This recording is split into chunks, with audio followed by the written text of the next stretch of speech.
272वां दिन पाक कलाम में से पढ़ेंगे इमसाल की किताब, उसका 23वां बाब 29वीं आयत से लेकर 24वें बाब की 4थी आयत तक।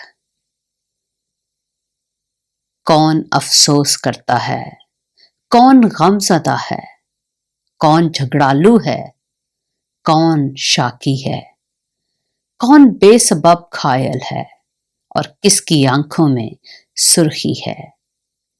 वही जो देर तक मै नोशी करते हैं, वही जो मिलाई हुई मै की तलाश में रहते हैं। जब मै लाल लाल हो, जब उसका अक्स जाम पर पड़े और जब वो रवानी के साथ नीचे उतरे तो उस पर नजर न कर, क्योंकि अंजाम कार वो सांप की तरह काटती और अफई की तरह डस जाती है। तेरी आंखें अजीब चीजें देखेंगी और तेरे मुंह से उल्टी सीधी बातें निकलेंगी। बल्कि तू उसकी मानद होगा जो समंदर के दरमियान लेट जाए, या उसकी मानद जो मस्तूल के सिरे पर सो रहे।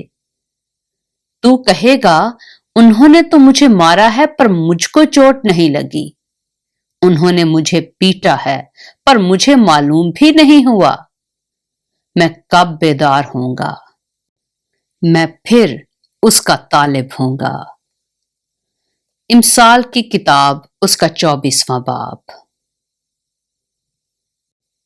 तू शरीरों पर रश्क ना करना और उनकी सोहबत की ख्वाहिश ना रखना, क्योंकि उनके दिल जुल्म की फिक्र करते हैं और उनके लब शरारत का चर्चा। हिकमत से घर तामीर किया जाता है और फहम से उसको क़याम होता है, और इल्म के वसीला से कोठरियां नफीस और लतीफ माल से मामूर की जाती हैं। पाक कलाम के पढ़े और सुने जाने पर खुदावंद की बरकत हो।